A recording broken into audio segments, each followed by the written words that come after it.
segundo livro de Samuel, capítulo 9, versículos de 1 até o 13.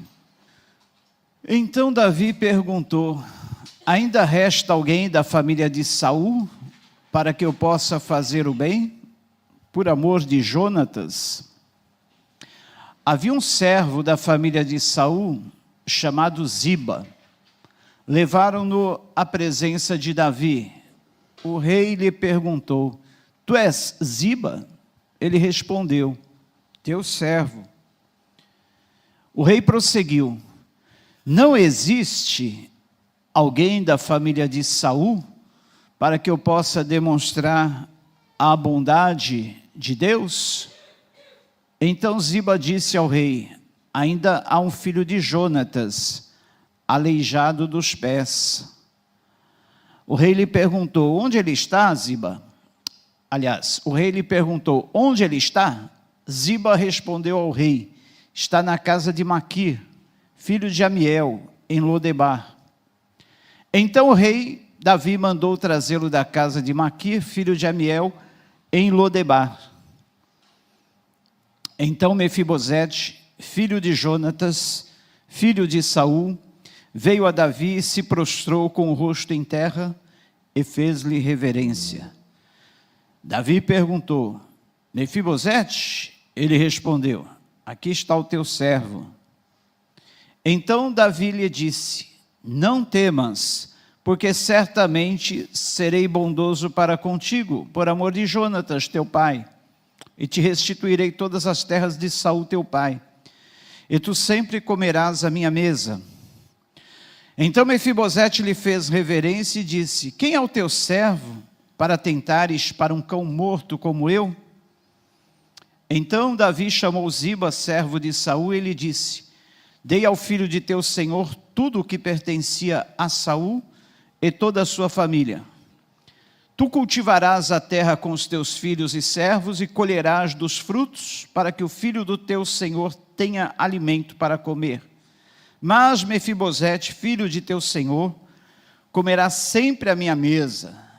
Ziba tinha 15 filhos e 20 servos.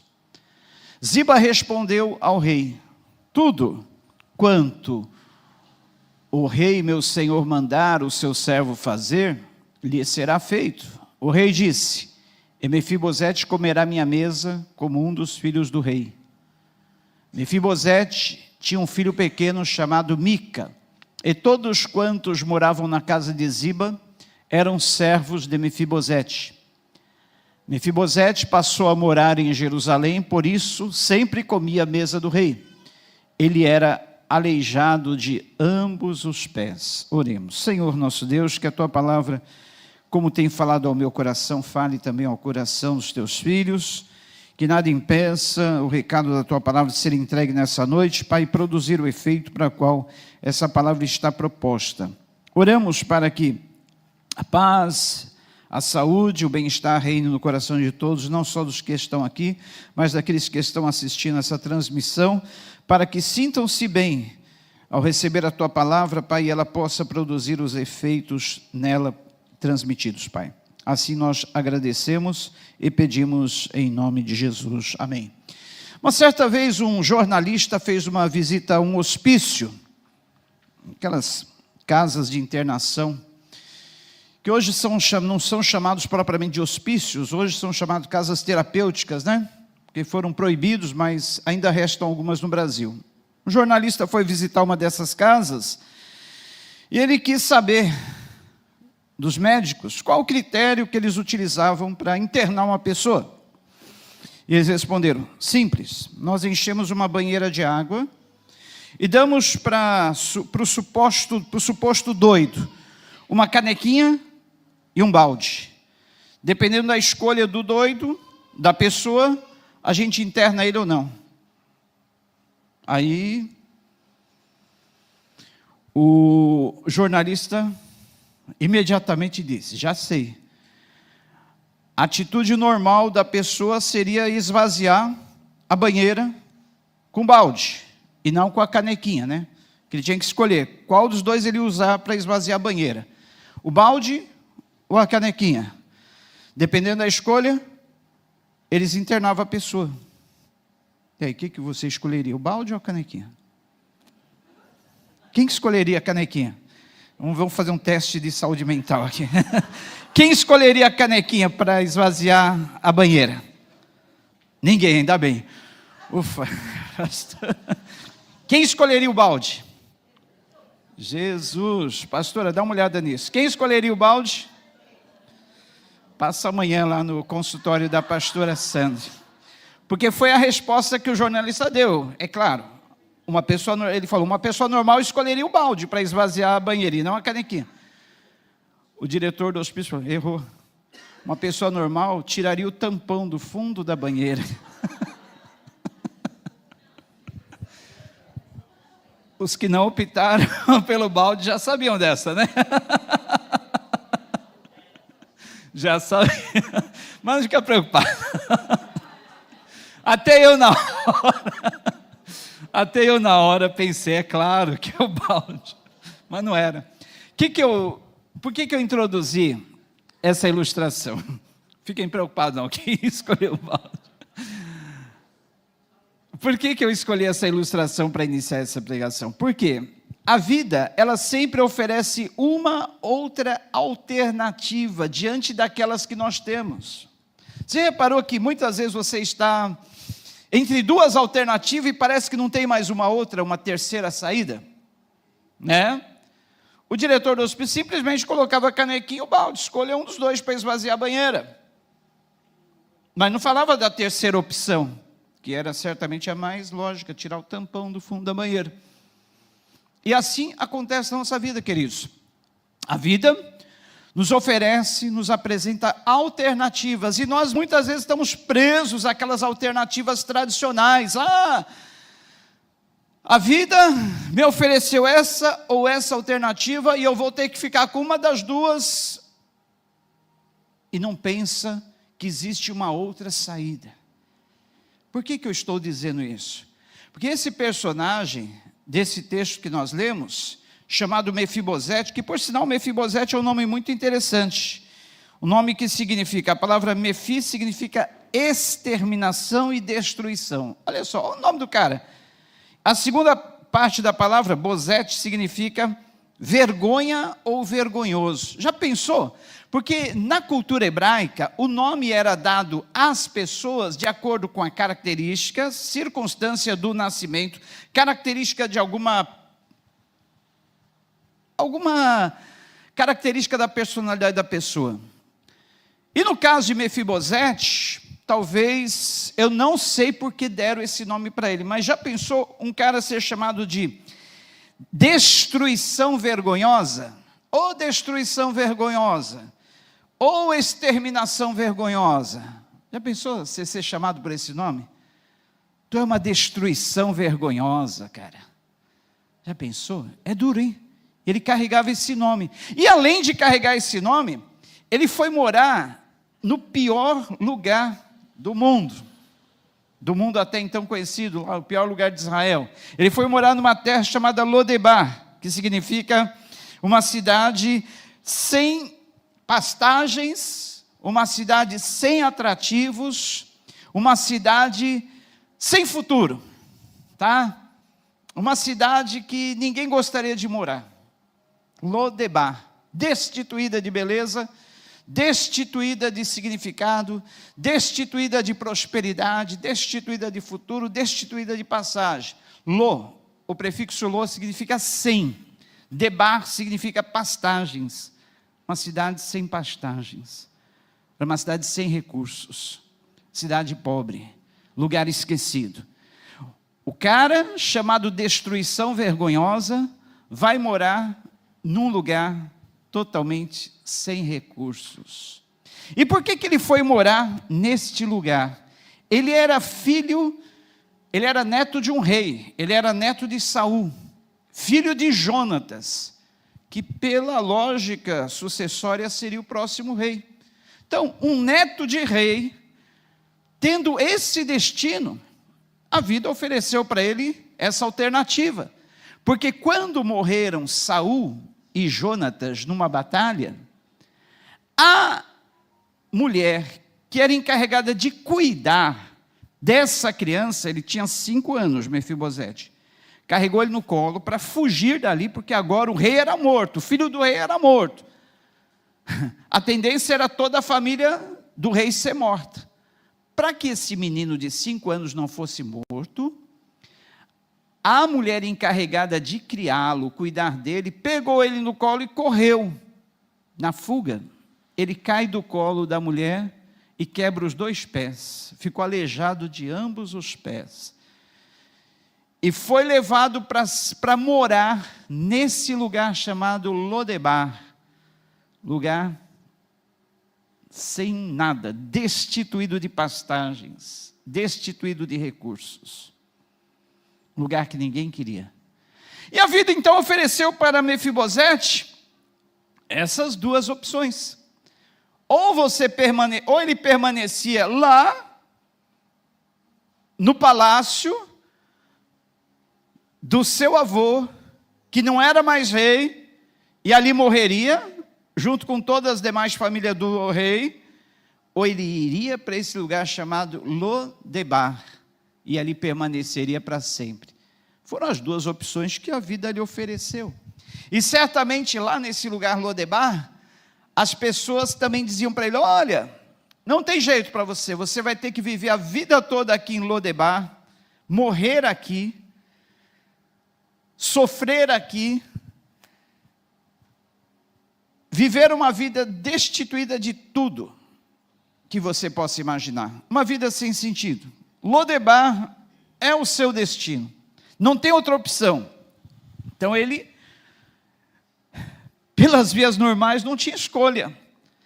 Mas, como eu disse no início, a vida sempre oferece uma outra alternativa que está escondida, que nós não percebemos, que no tempo e na hora exata, Deus vai colocar diante de nós uma outra alternativa, uma outra saída. Geralmente, queridos, esse texto aqui é muito usado pelos pregadores para falar sobre prosperidade. Olha, seu lugar não é Lodebar. Olha, você nasceu para comer na mesa do rei. Você nasceu para ser próspero. Você não deve ficar em Lodebar. Mas o intuito aqui, o escopo dessa mensagem, não é falar sobre prosperidade. É falar sobre a bondade de Deus.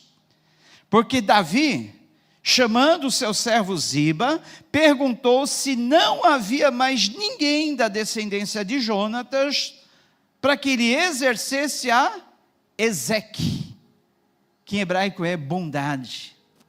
Davi queria exercer bondade para com algum descendente da casa de Jonatas. Por quê? Vocês conhecem a amizade entre Jonatas e Davi. O maior vínculo de amizade que nós vemos na Bíblia. A amizade desses 2, Davi e Jonatas, até mal interpretada por aquele pessoal aí que gosta de inverter as coisas, mas era uma amizade real, uma amizade sincera.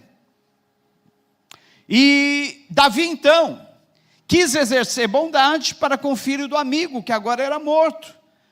Ao contrário de qualquer outro rei, que quando assumisse o trono, matava todos que eram da família real anterior, para que não houvesse nenhuma ameaça de uma possível ascensão ao trono de algum descendente da família do rei que foi morto. O normal para um rei que assumia o trono era matar, naqueles tempos, todos da descendência do outro rei. Mas Davi não, Davi quis exercer Ezeque, bondade, para com alguém da família real. E Ziba então entrou na presença do rei e disse: olha, rei, existe um sim da família de Jonatas, o nome dele é Mefibosete, e ele está morando num lugar chamado Lodebar, lugar pobre, lugar destituído de recurso, e o nome dele é esse mesmo, é vergonha destruidora, ele está lá.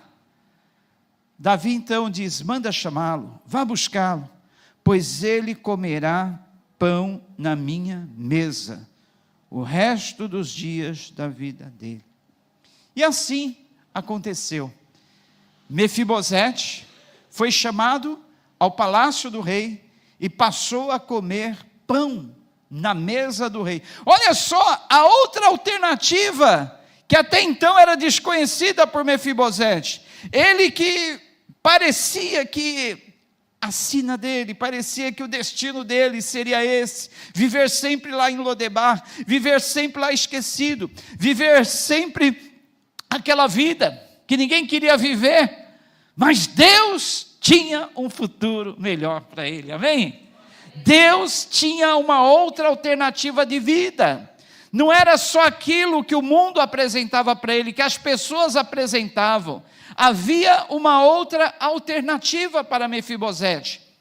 E a bondade de Deus para conosco é assim, queridos.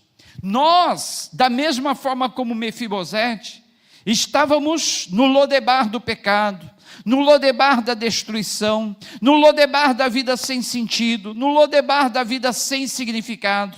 Nós éramos uma vergonha destruidora, nós estávamos entregues na nossa vida de pecado, e parecia que não havia outra alternativa para nós. Ou seja, o diabo queria imprimir na nossa mente e dizer, olha, o seu futuro é esse, olha, você não tem outra alternativa, olha, você vai ter que viver sempre assim. Não foi assim com você? O diabo não tentava enganar você, dizendo que você teria que viver daquele jeito, daquela forma, aquela vida para sempre, porque não existia outra alternativa. O diabo queria cegar a nossa mente, dizendo que não havia saída, não havia solução, não havia outra vida para nós. Tínhamos que carregar aquela maldição, olha, não tem jeito, isso é uma maldição dos seus antepassados, você vai ter que carregar, seu avô foi assim, seu bisavô foi assim, seu pai foi assim, você vai ter que ser assim. Seu bisavô, avô, pai morreu assim, você vai ter que morrer assim. Olha, não tem outra alternativa, não tem outra chance, não tem outra saída. E assim o diabo tem enganado a muitos, dizendo, olha, seu fim é Lodebar, seu fim é vergonha destruidora. Olha, você tem que viver destituído de tudo aquilo que é sentido e significado na vida. Você tem que ser Mefibosete para o resto da vida, não tem como. Mas sempre há uma alternativa. E nessa alternativa maravilhosa que Deus nos ofereceu, Ele manifestou a sua exeque para conosco, Ele manifestou a sua bondade para conosco, e disse, olha filho, você não tem que viver a vida toda assim, olha, agora você vai fazer parte do meu reino, você estará no meu reino, e comerá pão à minha mesa todos os dias. Que maravilha, queridos, de Lodebar, vida sem sentido, vida destituída de tudo que é recurso, vida vazia, vida sem significado. Nós que éramos vergonha destruidora, hoje nós estamos aqui assentados na mesa do rei. Que maravilha! Mas tem uma outra lição que Mefibosete, ele nos apresenta, a vida dele nos ensina. Queridos, mesmo vivendo no palácio do rei, mesmo comendo pão à mesa do rei, a vida de Mefibosete daí por diante não foi só maravilhas não. Houve um tempo que Davi estava sendo perseguido pelo próprio filho Absalão, e ele teve que fugir, sair fugitivo pelos desertos, e naquilo, Mefibosete, como um servo fiel, queria acompanhá-lo, e chamou Ziba e disse, olha Ziba, emparelhe aí um jumento, coloque a montaria sobre ele, prepara o jumento que eu vou acompanhar o rei. Mas Ziba não o fez, e Mefibosete não pôde acompanhar Davi naquela batalha. Quando os soldados de Davi chegaram diante dele, Davi logo notou a falta de Mefibosete e perguntou, onde está Mefibosete? Não veio junto comigo nessa batalha? Ziba, invejoso, caráter maligno, disse ao rei, olha, ele não quis vir, e tem mais, ele quis ficar lá em Jerusalém, na esperança de que o rei fosse deposto do seu trono, e ele pudesse assumir como sendo sucessor da família real anterior. Ele pensou assim, que o reino poderia voltar para a sua família, e não veio acompanhar o rei. Ou seja, foi uma... Mefibosete foi alvo de uma mentira. Ziba o traiu. Ziba armou aquilo para jogá-lo contra o rei, para dizer: olha, rei, ele está contra você, ele é um traidor. Mefibosete foi traído, e Davi logo de cara disse assim para Ziba: pois bem, Ziba, todos os bens, as propriedades que eram de Mefibosete passam a ser tuas. E quando Davi voltou da peleja, que Mefibosete saiu ao encontro dele, Mefibosete não tinha lavado os pés desde aquele dia que o rei saiu para a batalha, não tinha feito a barba, não havia trocado de roupa.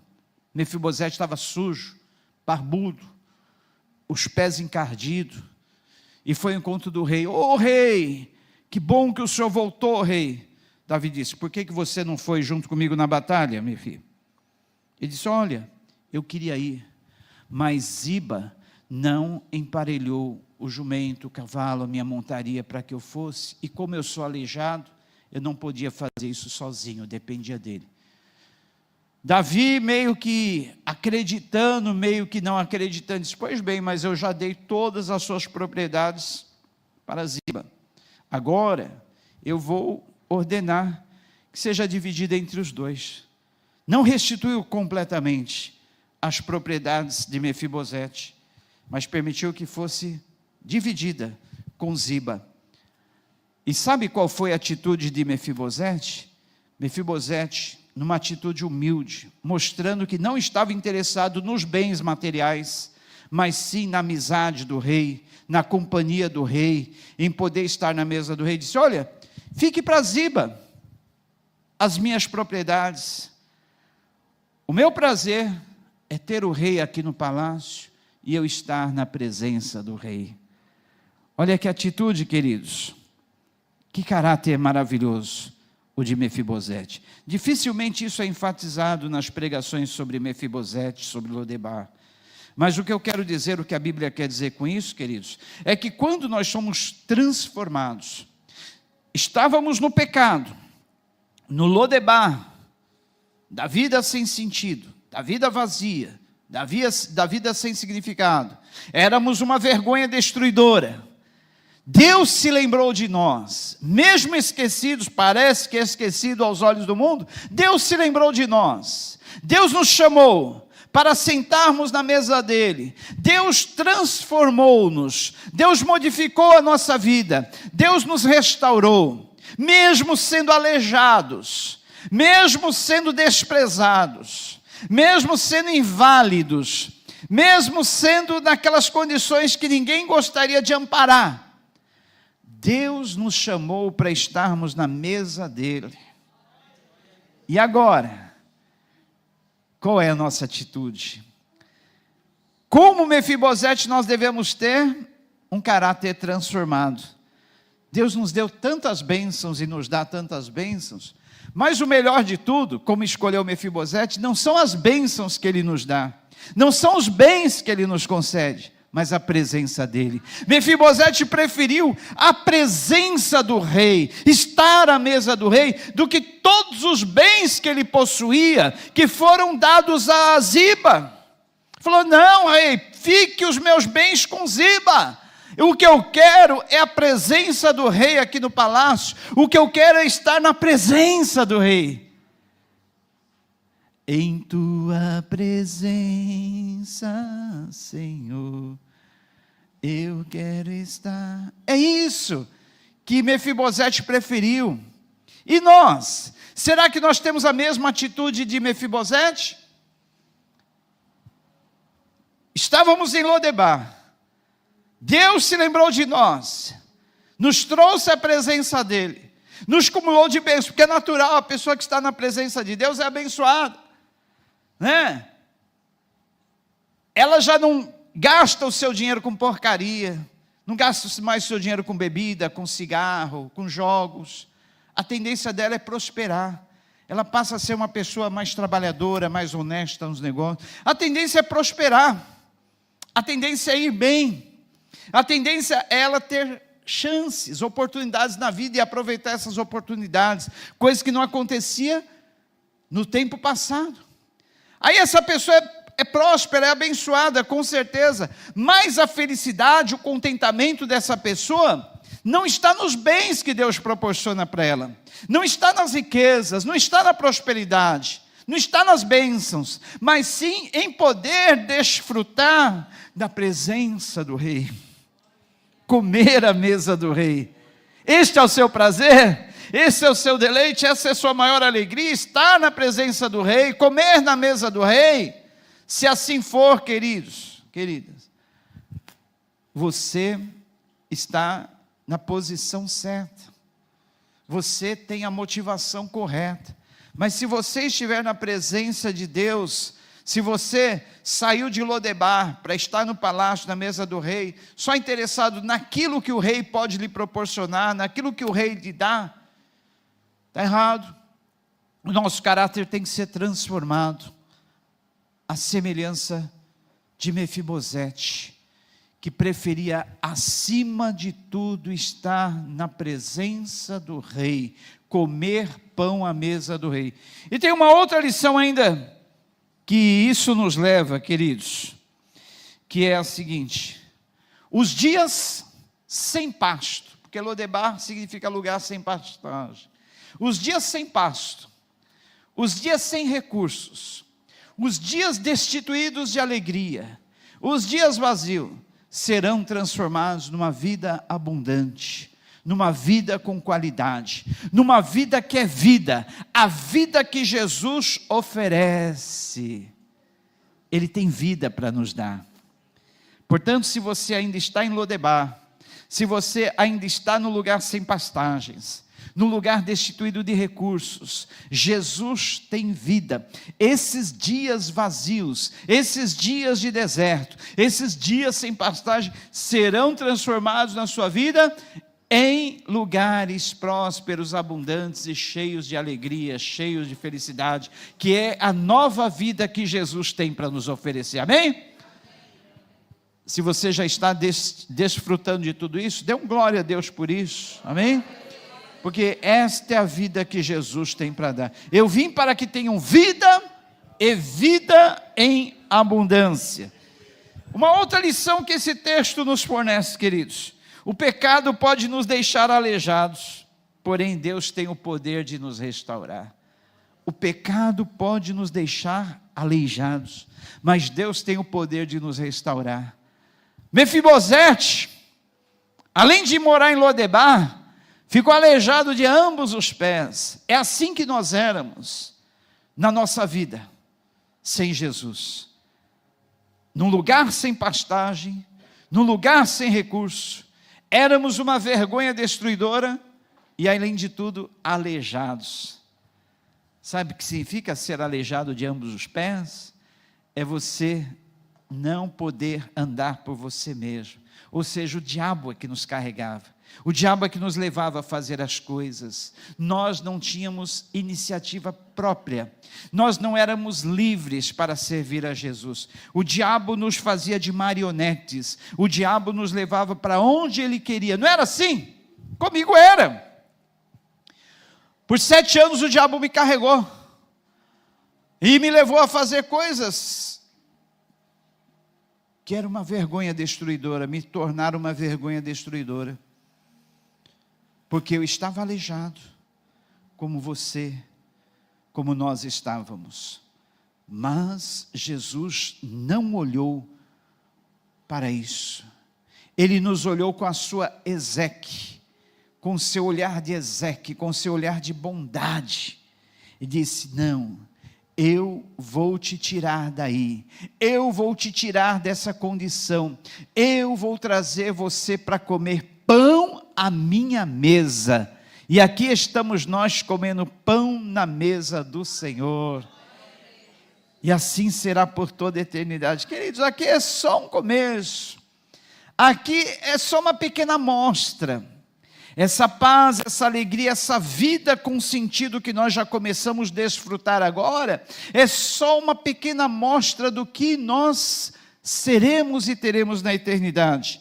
E, por fim, queridos, Romanos capítulo 5, abra lá junto comigo Romanos capítulo 5, o texto que estará projetado aí, Romanos capítulo 5. Olha só que interessante e bonito esse texto. Romanos capítulo 5. Quero que você acompanhe aí, olha, com muita atenção. Puder ser projetado, Romanos capítulo 5. Olha só. Essa palavra, queridos, é para você que está com muito medo, vendo as coisas que estão acontecendo aí. Ficamos apreensivos, não ficamos? Gente, parece que cada dia as coisas pioram. Parece que é verdade. E, infelizmente, queridos, a tendência das coisas é piorar daqui por diante. Eu sinto lhes dizer, mas as coisas não vão melhorar, não. A tendência é ficar cada vez pior. E a tendência de muitas pessoas é temer a ira futura, temer a ira de Deus, temer os dias que virão pela frente. Mas preste atenção nesse texto, que diz assim: portanto, justificados pela fé, temos paz com Deus, por meio de nosso Senhor Jesus Cristo, por intermédio de quem obtivemos também acesso pela fé a esta graça, na qual estamos firmes e nos gloriamos na esperança da glória de Deus. E não somente isso, mas também nos gloriamos nas tribulações, sabendo que a tribulação produz perseverança, e a perseverança, a aprovação, e a aprovação, a esperança. E a esperança não causa decepção, visto que o amor de Deus foi derramado em nosso coração pelo Espírito Santo que nos foi dado. Ora, quando ainda éramos fracos, Cristo morreu pelos ímpios no tempo adequado. Ora, próximo, porque dificilmente haverá quem morra por um justo, pois talvez alguém até ouse morrer por quem faz o bem. Mas Deus prova o seu amor para conosco, ao ter Cristo morrido por nós, quando ainda éramos pecadores. Assim, agora, justificados pelo seu sangue, muito mais ainda seremos por ele salvos da ira. Porque se nós, quando éramos inimigos, fomos reconciliados com Deus pela morte de seu Filho, muito mais, estando já reconciliados, seremos salvos pela sua vida. E não somente isso, até aí, mas também nos gloriamos em Deus por meio de nosso Senhor Jesus Cristo, pelo qual recebemos agora a reconciliação. Queridos, o que o apóstolo Paulo está querendo dizer com isso? O seguinte: se nós, quando ainda éramos pecadores, estávamos naquela vida, fomos reconciliados com Deus através da morte de Jesus Cristo, Deus teve misericórdia para conosco, exerceu a sua exeque para conosco, a sua bondade, foi tão misericordioso. Se Ele foi assim para conosco quando nós éramos pecadores, quanto mais agora será Deus misericordioso para conosco, bondoso para conosco, a fim de nos salvar da ira vindoura. Ele vai nos salvar da ira vindoura.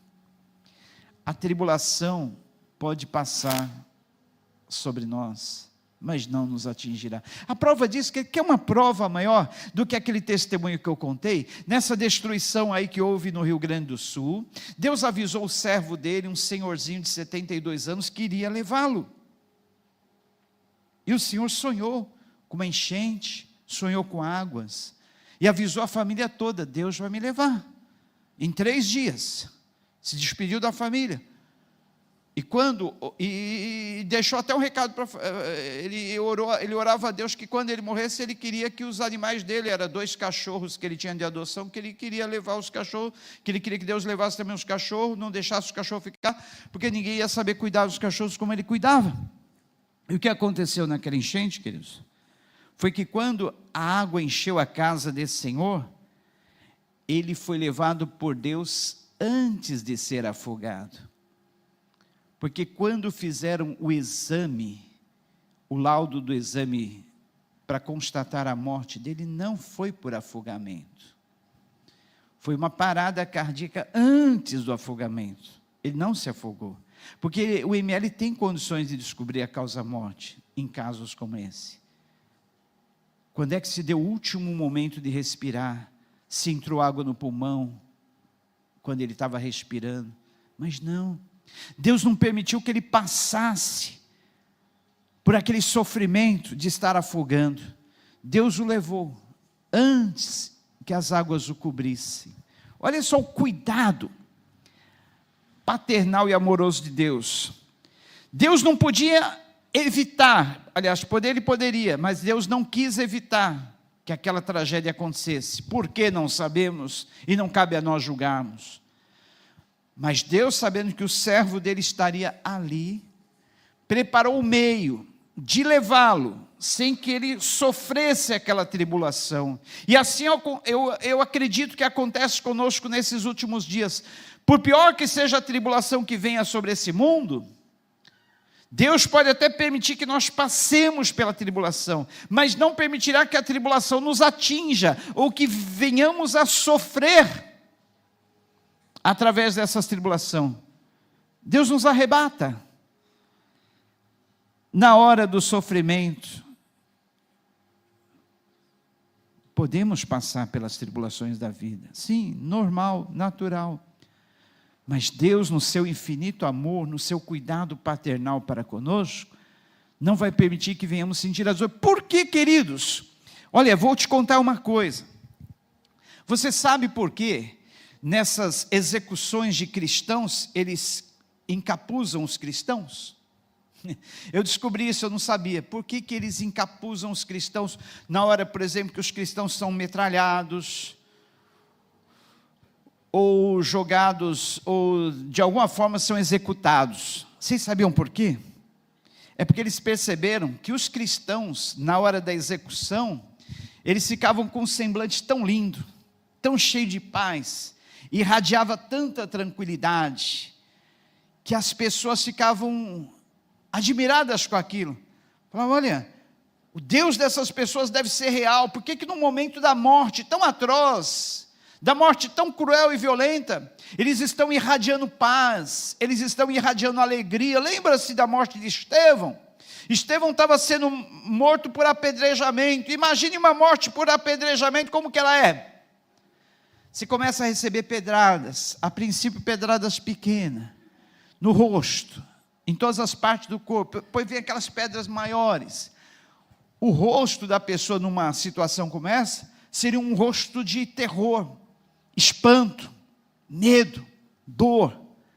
Mas quando Estevão estava sendo morto ali por apedrejamento, ele viu os céus abertos, a glória de Deus, e as pessoas perceberam que o rosto dele parecia como o rosto de anjo.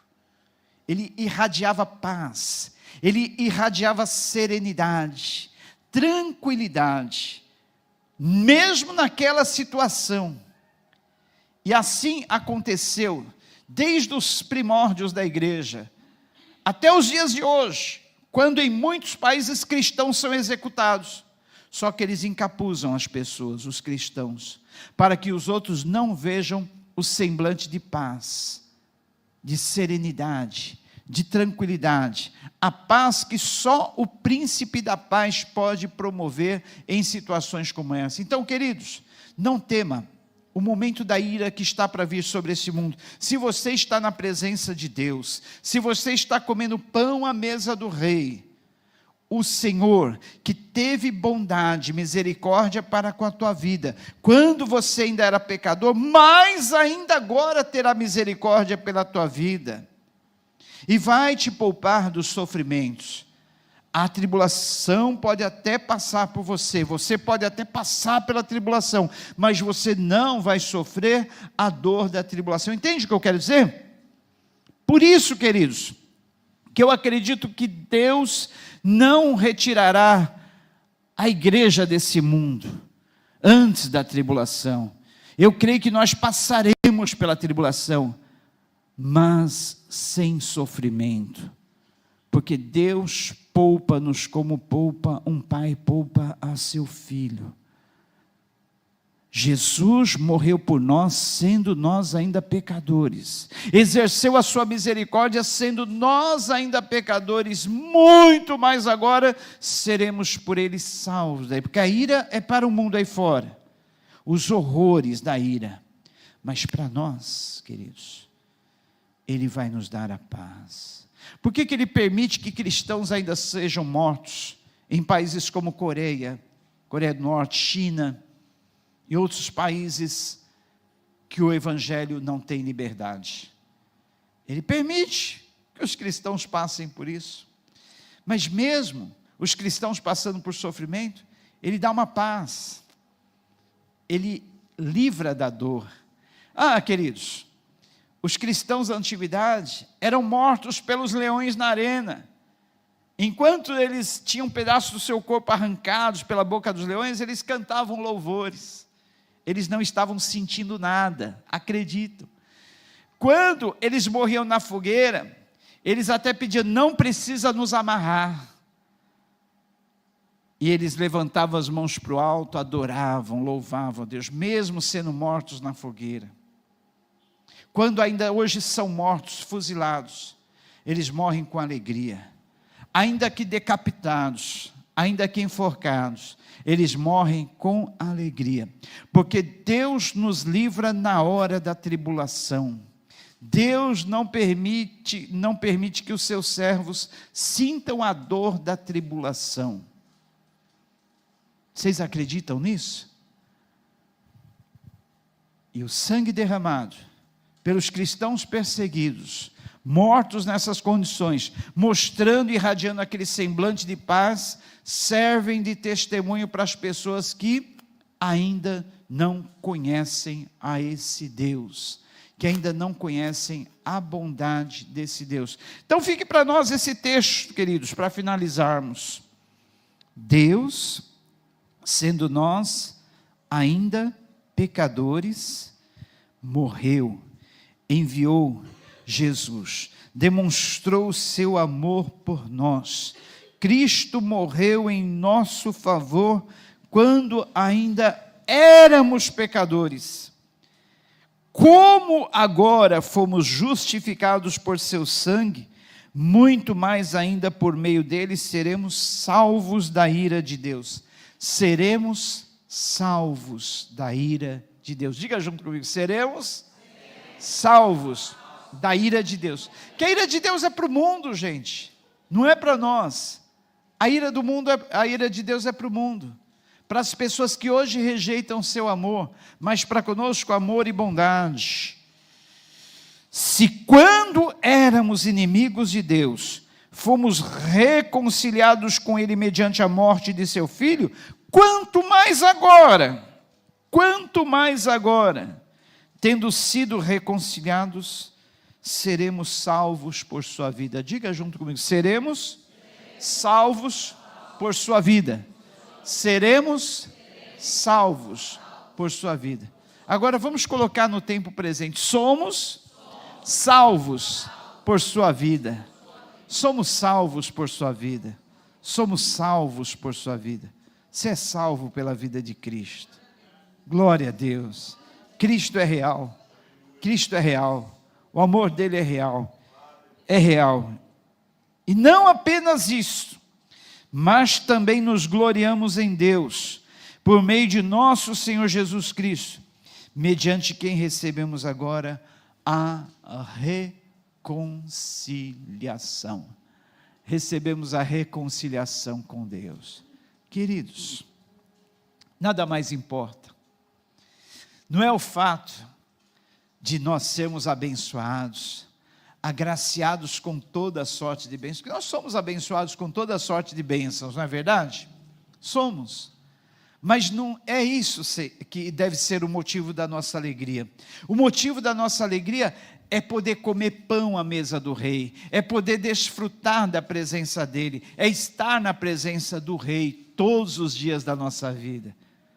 Você come pão na mesa de um rei todos os dias, você desfruta da presença de um rei, que não é um simples rei, mas é o Rei dos reis e Senhor dos senhores. Olha só que privilégio. Gente, isso é real, é real. E como filho do rei, imagine a proteção que você tem. Ah, pastor, mas e quando acontecem as coisas desagradáveis? Coisas que a gente não entende, sofrimentos dessa gente, tudo tem um motivo. Mesmo as coisas mais desagradáveis, mesmo as coisas que a gente não gostaria que acontecessem, acontecem. Tudo tem um motivo. Muitas vezes o mal acontece para nos livrar de um outro mal pior. Muitas vezes o infortúnio vem para nos livrar de outra coisa, que nós nem sabemos. Mas um dia nós vamos ter resposta para tudo isso. Por que, Senhor, aconteceu aquilo naquele dia? Por que Tu permitiu? Tu poderia me livrar. Não, eu te livrei de algo pior lá na frente. É assim, queridos. A gente não entende os caminhos de Deus, mas esses são os caminhos de Deus. Lembre-se, o caminho de Deus é através da tormenta. Nem sempre o caminho de Deus é através da paz. Nem sempre o caminho de Deus é por um lugar tranquilo. Muitas vezes Deus nos leva pelo meio da tormenta. Veja só, para livrar o povo de Israel do Egito, Deus conduziu eles no meio do mar, perseguidos por um exército tremendo, que era o exército de Faraó, o maior poderio militar da época. Olha o meio que Deus proporcionou para libertar o povo dele, de Israel, pelo meio do mar, pelo deserto, e perseguidos pelo exército de Faraó. O caminho de Deus é no meio das tormentas, o caminho de Deus é no meio das tempestades, o caminho de Deus é através de sofrimento, mas através de todas essas circunstâncias e situações difíceis da vida, Deus está aprimorando o nosso caráter, Deus está nos aperfeiçoando, Deus está nos levando para o centro da sua vontade, Deus está nos livrando de outras coisas piores, Deus está promovendo a vontade dEle na nossa vida, que é boa, perfeita e agradável. Queridos, portanto, dê graças em tudo, como Paulo fala aos Tessalonicenses, em tudo dai graça, porque esta é a vontade de Deus. E aí tem dois sentidos: devemos dar graças em tudo, porque a vontade de Deus para a nossa vida é que nós demos graça em tudo, e devemos dar graça em tudo, porque tudo que acontece, estando nós na presença de Deus, andando segundo a vontade dEle, tudo que acontece é pela permissão e vontade dEle. Então, em tudo dá graça, porque esta é a vontade de Deus para a sua vida. É difícil, né, em certas condições, dar graça a Deus. É difícil, mas treine isso. Uma lição de casa, treine isso essa semana. Tudo que acontecer, obrigado, Senhor. Não entendi por que aconteceu, mas eu quero te dar graça nessa situação, que eu sei que tu tens um propósito para comigo, né? Em tudo, em tudo. E uma hora nós vamos descobrir. Muitas vezes nós vamos ficar sem resposta aqui nessa vida, mas na vida futura a gente vai entender tudo. Os nossos olhos serão abertos, iluminados, e nós vamos entender. Vai passar o filme da nossa vida e nós vamos entender por que tudo aconteceu. Olha, aconteceu isso, essa sequência de coisas para aqui, isso. Vai vir assim, olha, um vislumbre de tudo que passamos na vida, e a resposta assim, de imediato. Conheceremos a Deus e conheceremos a nós mesmos, como nunca conhecemos. A suma de tudo é: Deus vai se lembrar de você. Você ainda comerá pão à mesa do rei. Os dias de pasto, os dias sem pasto se tornarão dias de abundância. O pecado pode nos deixar aleijados, porém Deus tem o poder de nos restaurar. Amém? Vamos ficar em pé?